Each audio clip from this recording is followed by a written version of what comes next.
Mad and frustrated is how some parents are kicking off back to school week. It's just the second day of school, and already it's been a rough ride for more than a dozen elementary students in Pembina Trails School Division. Some were dropped off alone instead of at daycare where they were expected.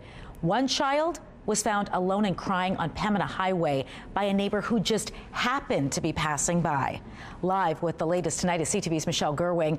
Michelle, how young were these kids? Well, Marilee, we don't know the exact ages of all the students impacted, but we do know they attend a school for children from kindergarten to grade 6 in the Pembina Trails School Division.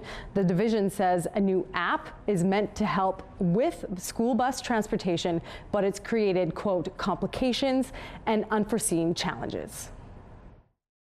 Helena Nicholson's two young boys started off grade 1 and 2 on a happy note, but their drop-off from school did not go as planned. I got a phone call from a neighbor who said, "I have your kids." And I was confused. Why do you have my children?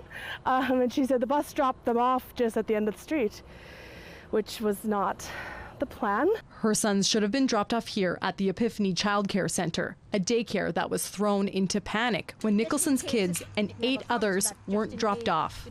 Among them, a 6-year-old girl who the daycare director says was yelled at by the driver to get off the bus. She was left on Pembina Highway alone and crying. Deepa Raghavan says a neighbor noticed her and picked her up. I mean, she's scared. She just got off on Pembina just because he yelled at her. So with no legal guardian, and that's what is horrifying. Nicholson also heard about the young girl. She was on the bus crying. The bus driver told her she had no choice, had to get off, and she was just on a highway. Like, it's so dangerous and so terrifying as parents to think that that's something that would happen. Raghavan says only one child showed up on bus number 34, where all the kids were supposed to be. But a parent waiting said she was told the kids were on a different bus, number 18. So we said, okay, we'll wait for number 18. Waited until 4:45 and no child was dropped off. So we called the dispatch, and to our horror, they could not locate the 10 children. It all has to do with a new app called MyRide K-12, brought in to help with school bus scheduling in the Pembina Trails School Division.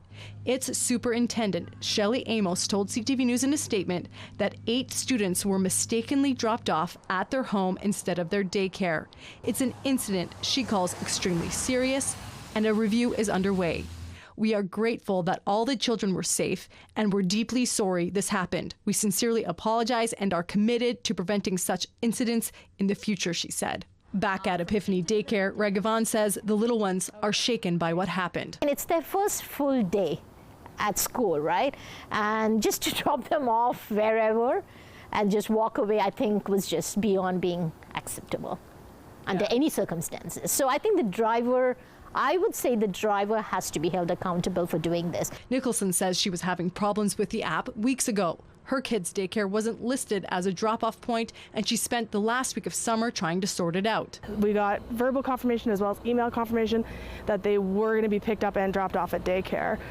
So for that not to happen, obviously, some trust is broken. The daycare says they don't want this to happen again, and Thursday's drop-off went smooth with all the kids accounted for. Well, CTV News also spoke with a director at another daycare. It said 5 kids were not dropped off as planned yesterday, but the director was able to contact the families to be at home to get their kids in time. Now, Pembina Trails School Division told CTV the new MyRide app will help once it's up and running. It is thanking families for their patience and understanding during this transition. Yeah, a bumpy start for sure, Michelle. Is there something wrong with this app? Well, we reached out to the developer Tyler Technologies, and it says Pembina Trails hasn't asked them for assistance on this, and it's up to the division to input the correct information. All right, thanks for this, Michelle.